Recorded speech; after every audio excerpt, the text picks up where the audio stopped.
지금은 은퇴를 하신 한 존경하는 목사님이 계십니다. 그 목사님께서 목회를 하실 때 한 성도님께서 이런 질문을 하셨다고 합니다. 목사님, 왜 목사님은 헌금 설교는 안 하세요?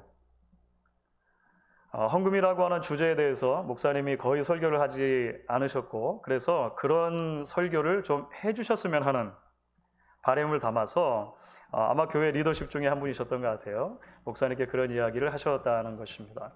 그 목사님께서 그 성도의 질문에 대해 이렇게 답을 하셨다고 합니다. 무슨 말씀이세요? 저는 사실 매주 헌금에 대해 설교하고 있는데요. 어떤 의미로 그렇게 말씀하셨을까요? 매주 이 목사님께서 예수 그리스도의 복음을 선포하시는데 그 복음에 헌금뿐만 아니라 우리 성도들의 헌신과 관련된 모든 내용이 함께 포함되어 있다고 하는 것을 이야기하고 싶으셨던 것 같습니다. 그렇습니다. 우리는 많은 경우에 복음이라고 하는 주제와 성도의 삶이라고 하는 주제를 따로 떼어놓고 생각하는 경우들이 있는 것 같습니다. 어떤 경우에는 복음은 신앙의 초기에 기초 단계에 떼는 것이고 그 이후에 헌신이나 봉사나 교제나 훈련이나 헌금과 같은 조금 더 높은 차원의 것이 있다. 다음 단계의 것이 있다라고 아마 생각을 하는 경우들도 있는 것 같습니다. 그런데 사실 성경을 우리에게 그렇게 가르치지 않죠. 성경은 복음이 그 자체로 우리를 하나님 앞에서의 삶으로 부른다고 이야기를 합니다. 복음은 그 자체로 우리로 하여금 헌신의 삶으로 부른다고 이야기할 수 있을 것입니다. 그런 의미에서 오늘 사도 바울이 헌신이라고 하는 주제, 즉 드림이라고 하는 주제와 관련해서 고린도후서에서 이야기하고 있는 대목이 우리에게 대단히 유익한 말씀으로 와 닿는다고 말할 수 있을 것 같습니다.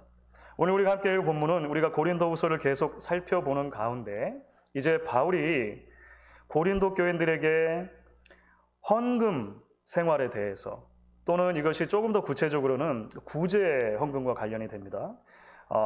여러 지역에 퍼져 있던 많은 교회들이 있는데 그 중에 어려움을 당한 교회들에게 다른 교회들이 어떤 방식으로 도울 것인가라고 하는 이런 구제 헌금과 관련해서 바울이 이야기를 하는 대목이라고 하는 것이죠. 그런데 오늘 우리가 읽은 1절부터 15절까지의 말씀을 놓고 보면 계속적으로 이 성도들의 헌금 또는 연보, 구제와 관련해서 반복되는 단어가 있는 것을 보게 되실 것입니다.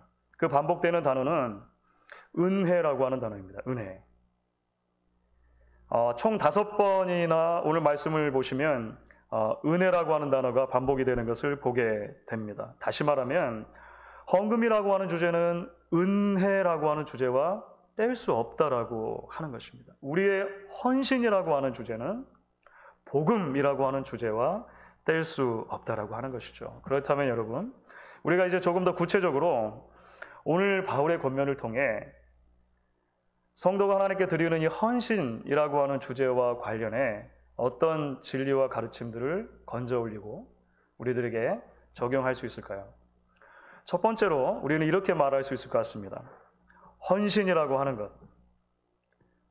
헌신은 결국 예수님 안에서 하나님께서 우리에게 베풀어 주신 은혜에 대한 믿음의 반응이라고 하는 것을 우리가 반드시 기억해야 한다는 것입니다.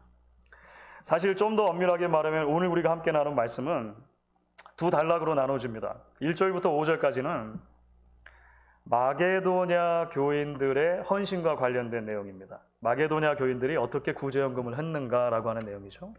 그 이후에 6절부터 15절까지는 그 마게도냐 성도들의 모범을 따라서 고린도 교회도 이렇게 헌금하기를 바란다, 헌신하기를 바란다라고 말하는 바울의 권면으로 이루어져 있습니다. 그런데 전반부에 나타난 그 마게도냐 교인들의 헌신에 대한 이야기를 우리가 조금 더 가까이 들여다보면 굉장히 놀라운 종류의 헌신이었던 것을, 구제였던 것을 보게 됩니다. 읽어드린 말씀 가운데 1절부터 3절을 제가 다시 한번 읽어보도록 하겠습니다. 여러분 마게도냐 교인들의 형편이 실제로 어떠했고 그 형편 가운데 어떤 방식으로 그들이 하나님 앞에 헌신을 했는가 한번 주의 깊게 살펴보시면 좋을 것 같습니다. 형제들아, 하나님께서 마게도냐 교회들에게 주신 은혜를 우리가 너에게 알리노니 환난의 많은 시련 가운데서 그들의 넘치는 기쁨과 극심한 가난이 그들의 풍성한 연보를 넘치도록 하게 하였느니라. 내가 증거하노니 그들이 힘대로 할 뿐 아니라 힘에 지나도록 자원하여. 이런 말씀입니다. 1절부터 3절까지 말씀을 놓고 보면 서로 전혀 어울리지 않아 보이는 그런 대조적인 표현들이 함께 등장하는 것을 보게 됩니다. 환난의 많은 시련, 또 극심한 가난이라고 하는 표현이 있는가 하면 동시에 넘치는 기쁨, 풍성한 연보 또는 풍성한 헌신이라고 말할 수 있겠죠. 함께 등장해요. 너무나 극단적인 표현들인데 한데 어울려져 있는 것을 우리는 보게 됩니다. 마게도냐 교회는 로마 치하에서 많은 고난과 박해를 받았던 교회인 것처럼 보입니다. 그들은 정서적으로, 문화적으로, 물질적으로 많은 어려움을 겪었습니다. 그 어려움이 보통 어려움이 아니라 그래서 극심한 가난이라고 말하는 거예요. 극심한 가난. 그런데 참 놀랍죠. 그들 안에 기쁨이 있었다는 것입니다. 극심한 가난 속에서 그냥 억지로 조금 짜내는 정도의 기쁨이 아니라 그 기쁨이 넘치는 기쁨이었다는 거예요. 기쁨이 넘친다는 것은 무슨 말이냐면 나를 타고 넘어서 주위에 있는 사람들도 저 사람들에게 기쁨이 있구나라고 하는 것을 금방 알아볼 수 있을 정도로 그것이 흘러나왔다는 거예요. 극심한 가난 가운데 넘치는 기쁨이 있었던 결과가 무엇입니까? 헌신하게 되었다는 것이죠. 힘대로 또는 힘에 지나도록 자원하는 심령을 담아서 바울에게 그들은 정성껏 구제헌금을 전달했다는 거예요. 그것을 통해 바울은 그의 사역을 감당하고 주변의 많은 교회들을 도울 수 있었다는 것입니다. 이것이 바울에게 큰 감동이 되었던 것 같아요. 그리고 이것을 예로 들어서 고린도 교회에게, 고린도 교회는 비교적 사실 부유한 교회였습니다. 그 고린도 교회에게 그들과 같이 헌신하도록 권면하고 있다는 것이죠. 물론 우리는 이런 바울의 가르침을 조금 더 이렇게 시선을 좁혀서 헌금 생활이라고 하는 것과 따로 이렇게 딱 떼어서 아마 그런 원리들을 이야기할 수도 있을 것입니다. 실제로 그렇게 접근하는 많은 종류의 주석과 또 설교자들이 있는 것을 알게 됩니다. 이 말씀을 통해서 사실 우리가 헌금과 관련해 여러 가지 질문들을 던질 수 있지 않습니까? 그런 질문들에 대한 일반적인 원리를 찾는 것이죠. 헌금은 억지로 하는 것이 아닙니다. 자원함으로 하는 것입니다. 헌금은 힘대로 또는 힘에 지나도록 하는 것입니다. 어떤 목사님은 그것을 그렇게 푸시더라고요. 교회 와서 뒤적뒤적 해가지고 헌금 시간에 그렇게 드리지 말고 미리 정성껏 준비해서 드리라는 말이다. 그러면 어떻게 미리 준비할 것인가? 매주 드리는 주일 연보 헌금을 생각할 때 그것이 너무 작아서 부담이 전혀 안 되는 것보다는 조금 많게, 이것이 좀 너무 많아서 매주 예배하는 것 자체가 부담인 것보다는 적게. 도움이 되십니까? 우리가 이런 헌금이라고 하는 것과 관련돼서 아마 이야기도 할 수 있겠죠. 그리고 이런 것들이 많은 우리가 가지고 있는 헌금 생활과 관련된 질문들에 대해서 원리와 기준점을 어느 정도는 제시해 줄 수 있다고 생각을 합니다. 그런데 여러분, 우리가 처음부터 이야기했던 그 주제를 놓쳐서는 안 될 것입니다. 지엽적인 원리들에만 초점을 맞춘 나머지 바울이 정말로 이야기하려고 하는 것, 다시 말하면 우리 헌신의 문제는 은혜와 관련되어 있다고 하는 것을 놓쳐서는 안 된다고 하는 것이죠. 그것이 물질이든 시간이든 재능이든 우리가 하나님께 드리는 헌신은 투자가 아닐 것입니다.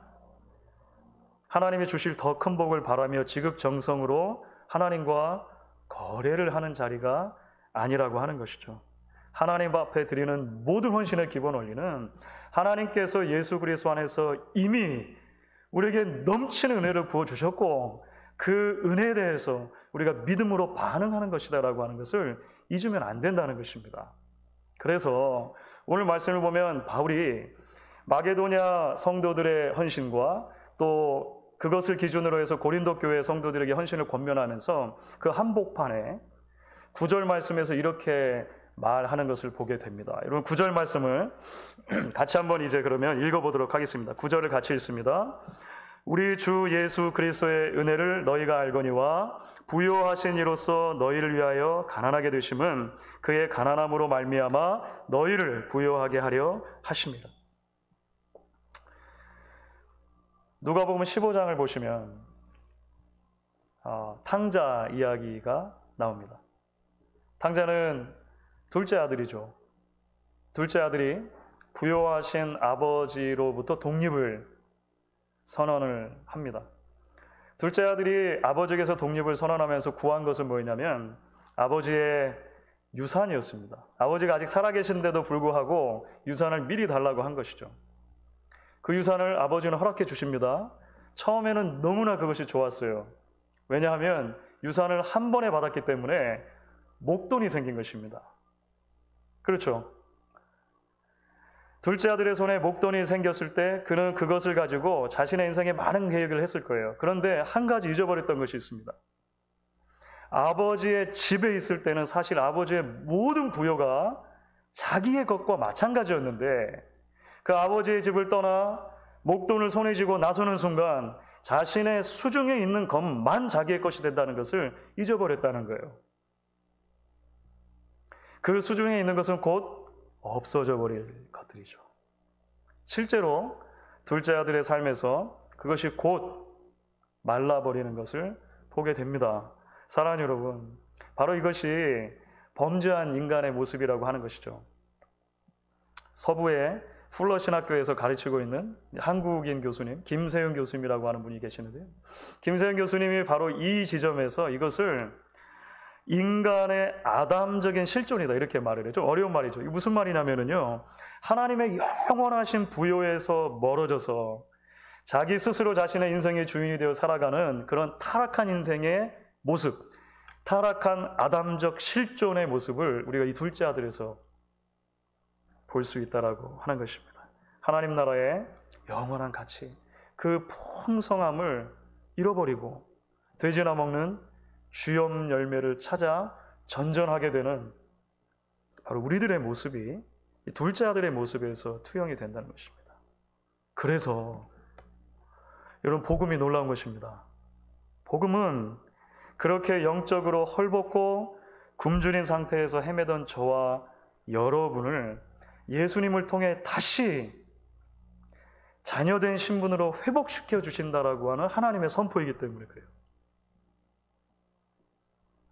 더 이상 이 땅에 유한한 가치 없어질 것이 아니라 이미 부여하신 천지의 창조 주신 하나님의 그 풍성함 안으로 우리를 초대해 주시고 그것에 동참시켜 주시는 은혜의 선포가 바로 복음이라고 하는 것입니다.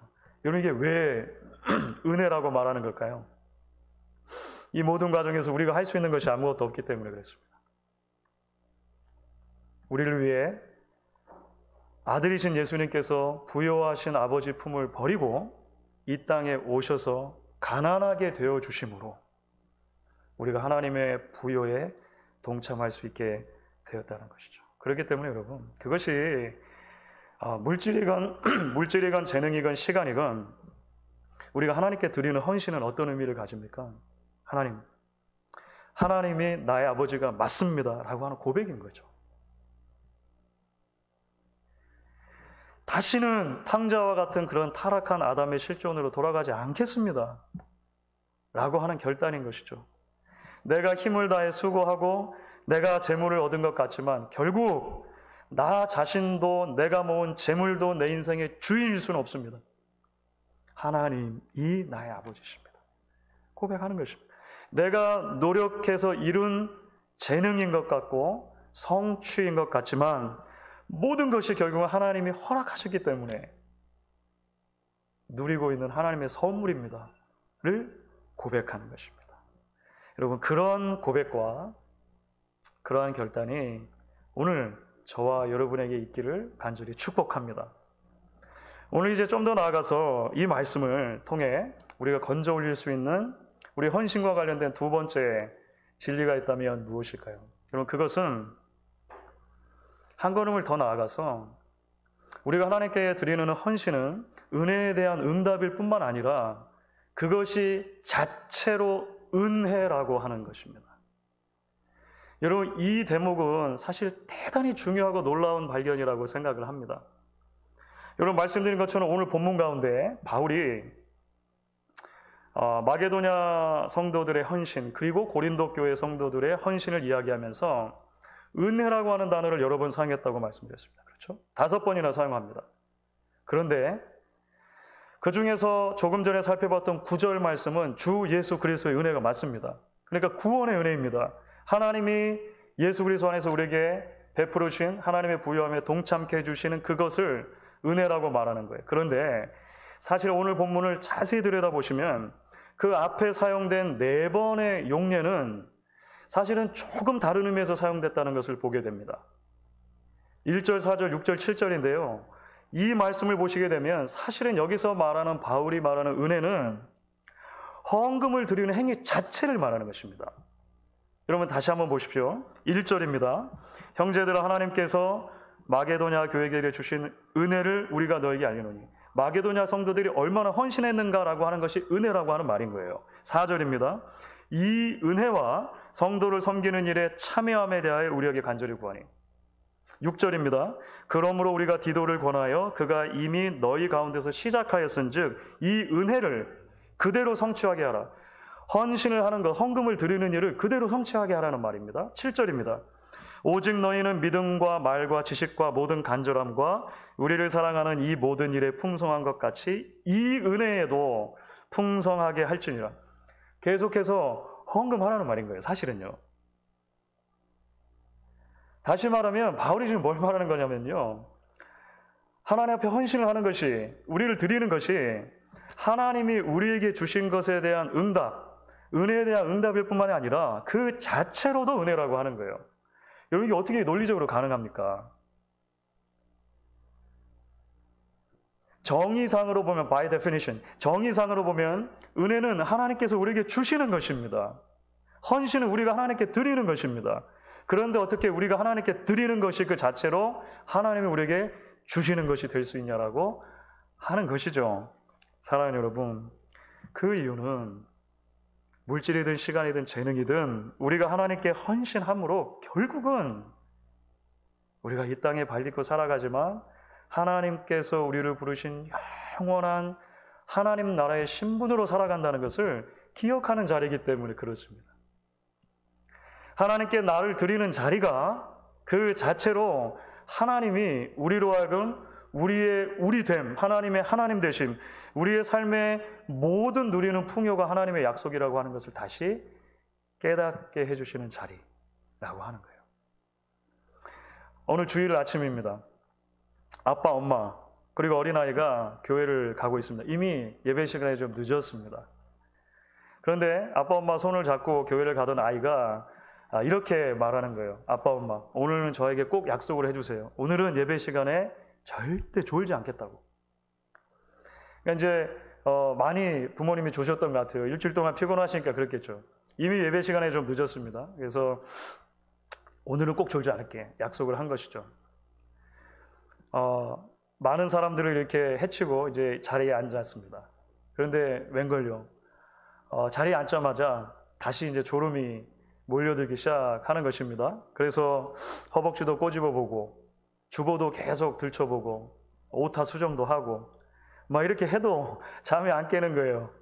결국은 목사님의 설교가 시작이 됐는데 이제 꾸벅꾸벅 아빠 엄마가 졸게 된 겁니다. 아이가 약속을 받았는데도 너무나 창피한 거예요. 그래서 아이가 부모님께 이렇게 말했다는 것입니다. 아빠 엄마, 제발 졸지 말고 이제 집에 가자. 빨리 요금 내고 집에 갑시다. 이렇게 말했다는 거예요. 제가 지원한 게 아니고 김남준 목사님의 예배의 감격에 빠져라라는 책이 있는데 그 책에 나오는 이야기입니다. 물론 이제 그 목사님께서 만들어내신 지어낸 이야기라고 밝히시긴 하더라고요. 우리에게 예배에 대해서 또 우리가 헌신에 대해서 헌금에 대해서 많은 것들을 생각나게 하는 것 같습니다. 사랑하는 여러분, 우리는 기억해야 할 것입니다. 헌신은 우리가 하나님을 향해 드리는 자선 행위가 아니라고 하는 것입니다. 헌금은 매주 교회가 예배라고 하는 서비스를 제공하니까 그 서비스에 대한 적정 요금이다라고 생각할 수 없는 것이죠. 하나님께 더 큰 물질의 축복을 받기 위해 드리는 재테크, 종잣돈도 아닐 것입니다. 우리의 시간과 재능을 드리는 것은 교회가 하라고 하니까, 목사님이 하라고 하시니까 억지로 손해를 감수하고 드리는 그런 재능 기부가 아니죠. 또는 내가 재능이 있기 때문에 넘치는 재능을 확인하고 연습하기 위해 드리는 그런 단순한 봉사도 아닐 것입니다. 여러분, 기억하면 좋겠습니다. 우리가 하나님 앞에 드리는 헌신의 자리는 그 자체로 하나님이 우리에게 주시는 은혜의 자리라는 것입니다. 하나님의 되심을 고백할 때 나의 나됨을 올바르게 보고 내게 있는 모든 것들의 바른 의미와 바른 쓰임새를 깨닫고 결국은 나의 삶 전부가 하나님의 것인 것을 기억하는 자리라고 하는 것이죠. 결국은 내가 하나님께 무언가를 드리는 자리는 그것이 무엇이 되었든지 간에 우리가 하나님께 대한 은혜의 고백으로 올바르게 드린다면 결국은 내가 하나님으로 채워지는 자리라고 하는 것을 우리가 기억할 수 있으면 좋겠습니다. 그렇기 때문에 오늘 마게도냐 성도들의 헌신과 관련해서 바울이 말한 이 내용이 굉장히 중요하다고 생각합니다. 도대체 어떻게 환난의 많은 어려움 가운데서 풍성한 연보를 드렸는가? 5절을 보시면 바울이 이렇게 말하는 대목이 나오죠. 그들이 먼저 자신을 주께 드리고 또 하나님의 뜻을 따라 우리에게 주었도다. 창세기 4장이 생각나는 대목입니다. 창세기 4장에 가인과 아벨의 제사 이야기가 나오죠. 하나님이 왜 가인의 제물은 받지 않으시고 아벨의 제물은 받으셨습니까? 가인의 제물은 곡식이고 아벨의 제물은 양이었기 때문이 아닙니다. 가인은 조금 드리고 아벨은 많이 드렸기 때문이 아닙니다. 창세기 4장에 이미 그 답의 열쇠가 등장을 하죠. 창세기 4장 4절 후반부 5절 전반부입니다. 여호와께서 아벨과 그의 제물은 받으셨으나 가인과 그의 제물은 받지 않으셨다. 그렇습니다, 여러분. 하나님께서 정말로 받기 원하시는 것은 우리 자신입니다.